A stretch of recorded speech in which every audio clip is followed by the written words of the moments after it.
Bonjour mon petit chiffre, Amber here, and I'm finally sitting down to talk through the books that I read in February. We're a little ways into March now, so I'm not doing too bad. I'm not too far behind, but I am behind and it's been driving me up the wall. In February, I tried to tackle my ever-growing stack of unread black girl magical black girl books that I had been collecting because I've been anticipating and, you know, obviously want to support the authors and am obsessed with the premise of the story and just never got around to. So I had a very daunting list that I wanted to work my way through. To be honest, my month didn't go the way I planned, didn't go the way I wanted to. It wasn't bad. I did read a few off the list, but the dent that I made in that list is still very minuscule for various reasons. One, because I felt myself potentially slipping into a slump. I had started hearing a lot of mixed things about a lot of the books on my list, which doesn't really sway my desire to read the book. But if people that I trust are saying that they didn't really enjoy the book, or I'm seeing a bunch of people DNF the book, I don't know. Anyway, let me stop talking. I don't want to talk too long. All that being said, in February I read a total of 5 books. 3 of them are physical and with me. 2 of them were ebooks, romances that I read on my Kindle.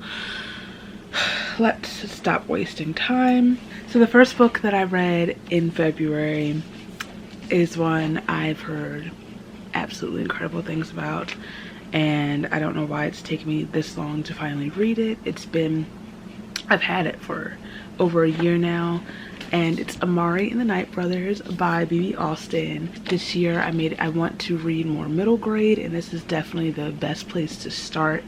This book follows Amari, who I believe she's 12. Her older brother Quentin.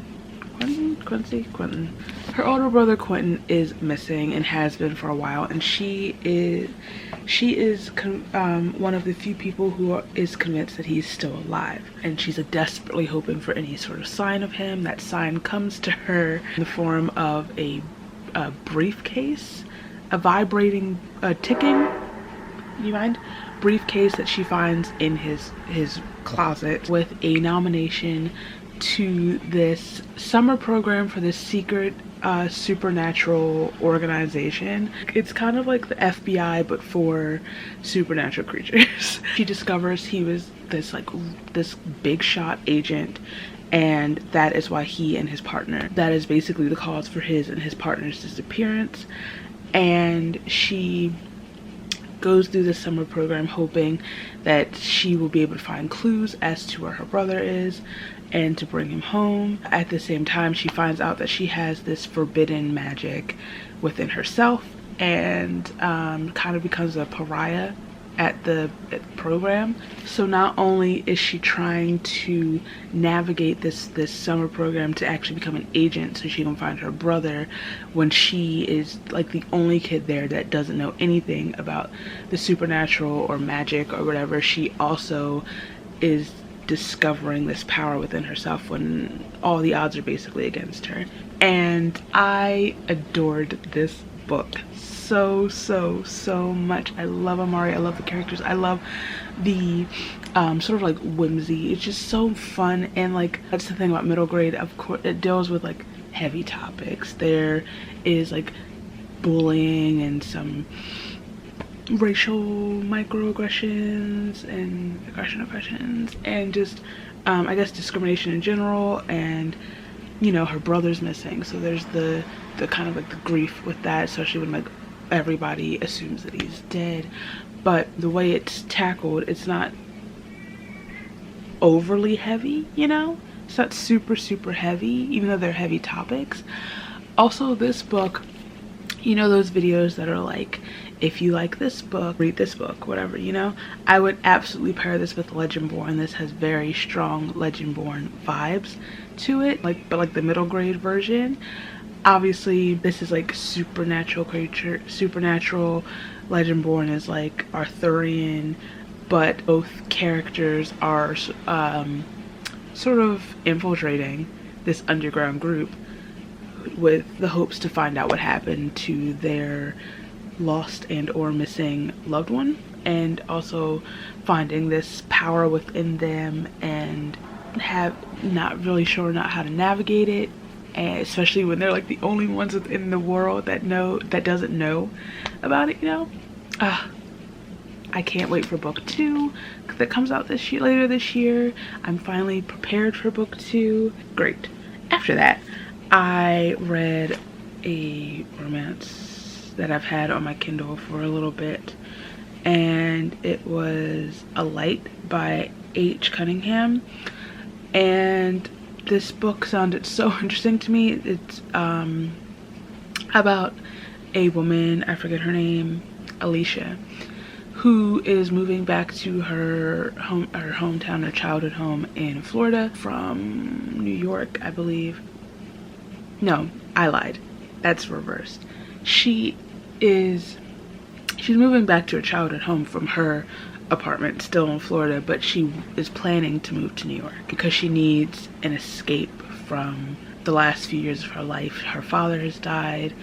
He had cancer. She's still very much in the grieving process, and everything around her reminds her of him and the time before he was sick, and especially because her mother has moved to, I believe, Panama, and they aren't really close anymore. She feels sort of like betrayed and abandoned by her mother, so she's looking to escape, but she has to sell her childhood home.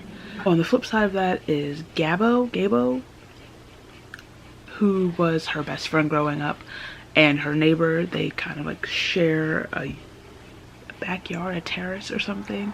And when they moved to town, you know, they were the first family they met. They instantly became close, and they've been like, they were super close for almost the entirety of their lives. They've always had that kind of, well, they want their relationship, and then they like won't they, don't they. Something happens where it fractures their relationship. They go their separate ways, grow apart, but each still harbor feelings for each other. And Gabo,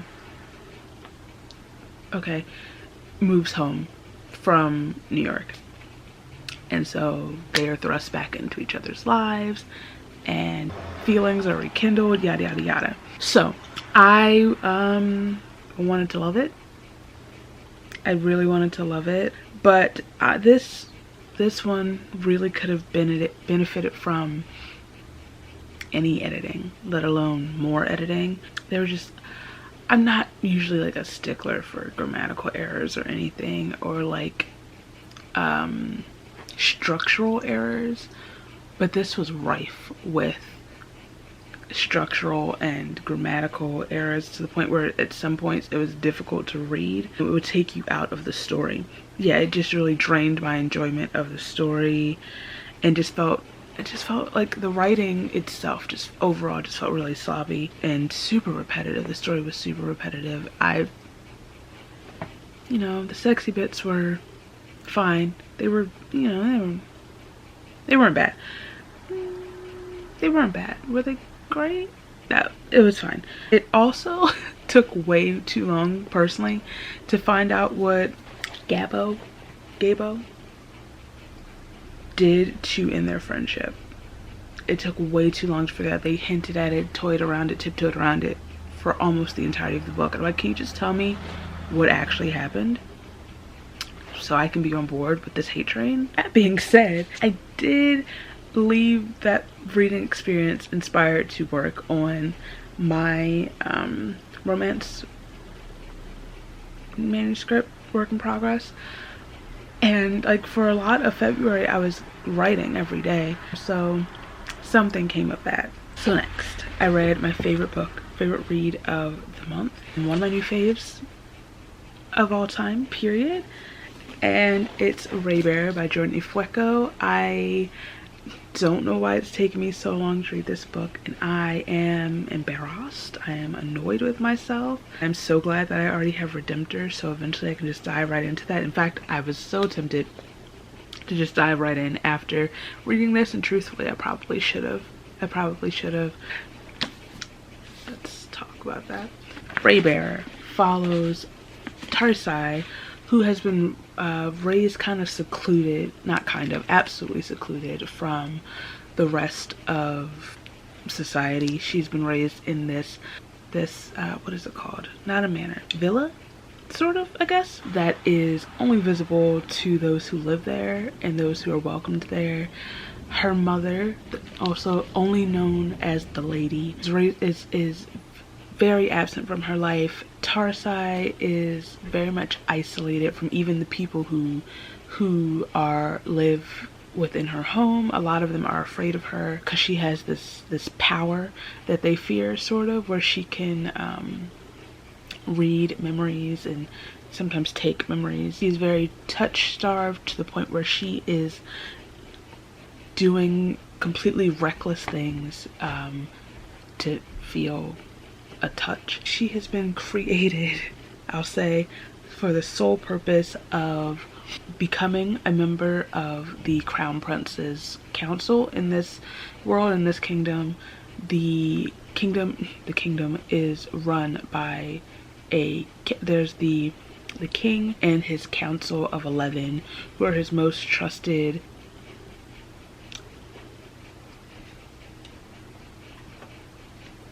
I don't know the word I'm thinking of. They are bound by the Ray, hence the Raybearer. Obviously, for someone who was raised as Tarsai, that bond is all she would ever want. But she has been sent there to become a member of his council, to gain, what's this boy's name? Prince Deo's trust and love, and then kill him. Tarsai has been born to kill the Crown Prince. At the same time, she's battling that instinct, that urge, essentially, because she does love not just the prince, but her family that she has formed within this council, within these people. She's found a family within them. You know how I love a found family. You know how I love a found family. I don't know if anything that I just said made sense, but I loved this book so much. Y'all, I don't know why it took me so long to read this book, but I can't go so long before I read Redemptor because I need to know what happens next. The story is woven so beautifully. I cannot wait to do a reread and listen to the audiobook because this story is meant to be told out loud. It feels like that story, that like, oh, good morning, folktale that is told by mouth and passed down that way. The world building is magnificent, and I love the themes within this book of like claiming your power and your identity, writing your own story. You know, like I said, I love a found family. Ooh, I love a found family. And I love the relationship with the council. The Ray bond or whatever is so much like more intricate and more like intimate than I could have anticipated or imagined. Also, I love Deo's character, Dio, the Crown Prince, and I can't wait to dive deeper into his character in book 2. Speaking of him, I'm so interested in book 2. I'm so interested to see this new dynamic between him and Tarsai. This book, before I stop talking about this book gives me such strong Ella Enchanted vibes. And absolutely. So after Raybearer, I went back, like I said in the beginning of this, I read 2 romances by the same author. I gave A.H. Cunningham another try because I had actually pre-ordered their second book, the next book in this little series, before reading book 1 because we're on the cover. And once again, the synopsis caught my interest, and that's Ablaze by A.H. Cunningham. This one follows, what's that woman's name? Ooh, what's her name? Mariana. who is Alicia's cousin. This kind of follows her, initially, her and Mason, who we meet in book 1. He is Gabo's best friend and business partner. She, first of all, planning at the beginning, she's like this sort of like audition, I guess, to be a designer for a band for Miami Carnival. It follows her initially, and Mason, who is like her on again, off again friends with benefits entanglement situation. They've always basically been in love with each other, but won't ever cross that final line because Mason's like in love with her, but feels like, knows that she can't like fully commit to being with him. She has always been hiding her feelings for Mason, but just can't fully commit, which brings in Daniel. Daniel is the son of some big shot company man who Mason and Gabo are trying to partner with or have sponsored their business or whatever. And from the moment they all spot each other, there's instant attraction, and they decide to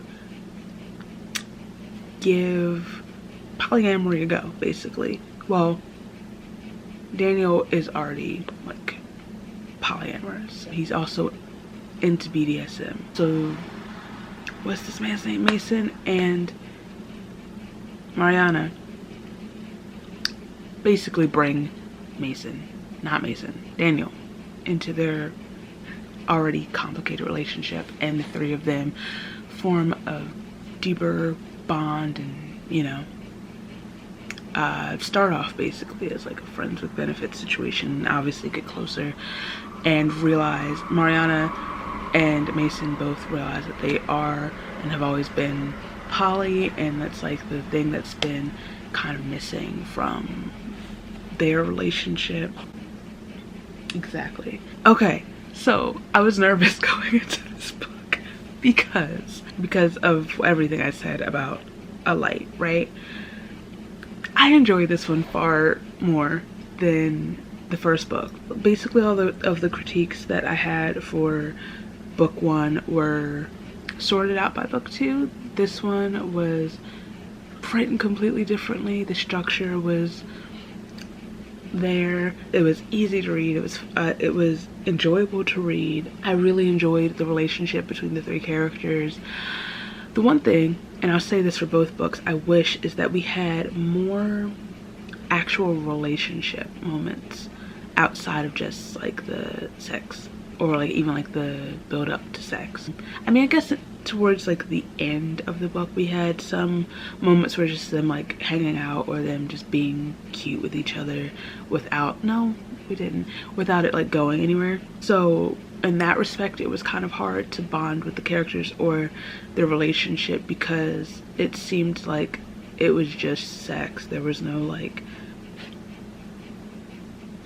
actual like feelings or emotional feelings or communication of any sort. But also I guess because those are the most scenes, everything else that happens in the book kind of happens, like you're told about later, like, oh, so and so did this, blah blah blah blah. Regardless, I had such a much better experience with this book and I'm glad I did go ahead and read it. Would I read more A.H. Cunningham? Perhaps I'd give it a go. Just, I don't know if this is the last book in this little series. I don't know who we would follow next. Maybe their other cousin, the one that's in New York. We'll see.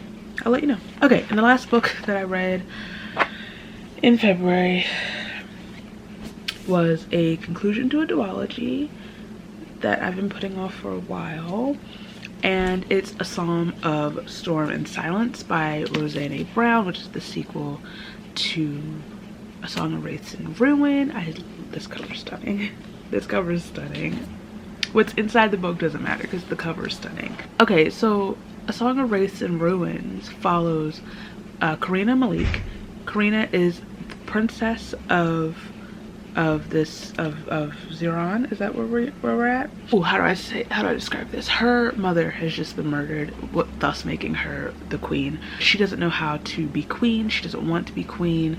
So somehow she discovers this rite, this ritual that can bring back the dead, but it can only be done during like the height of this once in a decade, I believe, once in a generation festival. This is the Solstice Festival, which is when this like comet or something.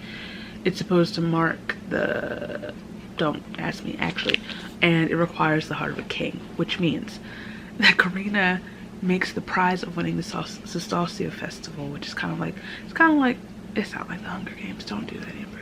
Makes the prize of the Solstice Festival her hand in marriage, which would make the winner the king. Only long enough for her to kill them, obviously. Like I said, on the flip side of that is Malik, who is a refugee. He and his sisters have snuck into the city. Upon doing that, his youngest sister, Nadia, has been kidnapped by this entity. And the only way to get her back, he has to agree to enter this competition, this Solstice contest, win it, and then kill Karina. So they're both on a head-to-head collision course to try to kill each other, essentially. But of course, that means that they are absolutely drawn to each other. This is a sequel to that, and that I can't really go into what happens in this, but this is the conclusion. I will say that I'm gonna need to reread it. I don't know. Like I said, I was feeling myself possibly slipping into a slump. My head has been kind of all over the place lately, and reading isn't the easiest. I say this at least maybe every month, I don't know. I also probably, absolutely, definitely should have reread the first book before going into this, because I think part of my struggle was trying to remember what happened in book 1 and piece together, align it, correlate it with what was going on in this book. I don't know why I thought I could just power through this book, but I made it eventually. So I'm definitely gonna have to reread them back to back so I can really experience it differently. So I don't have a ton of strong feelings about this book. I love Malik. I love him as a character. This poor boy goes through it in this book. Oh my god. Also, heavy trigger warnings for anxiety and depression, self-harm, suicide ideation, violence. Both of them are actually really going through it. Grooming is a big one as well. I'm trying to like talk, I can't even talk about anything about they're going through, because there's the whole other plot point that I can't talk about because it's a spoiler for book 1. But the big bad in this book, I just want him to die for the whole time. And just, I will say, the one thing I can say is that I actually really liked the way this book ended. I thought, one, I'll say it was very realistic, and I appreciate it, because I was about to say something that will spoil how the book ends. And I appreciate what Roseanne did. Also, it felt true to the way the story is told, because a lot of the story is told as if you're being told a story, you know? If you read the book, you understand what I mean. But yeah, those are the books that I read. I've been talking way too long. I did not want to go into the 30-minute territory, but we'll see what happens when I edit. I wanted to tackle more of my actual TBR and more of my stack, but I guess I'll just keep doing that throughout the year, slowly but surely. I really do need to read Redemptor, ASAP though. Thank you for watching. Let me know what you read in February, what your favorite book read was, or maybe even a book you struggled with. If you like this video, please give it a thumbs up. If you like me, feel free to subscribe. All my places are down below so you can follow me, and I'll follow you back. And I'll see you very soon. Bye.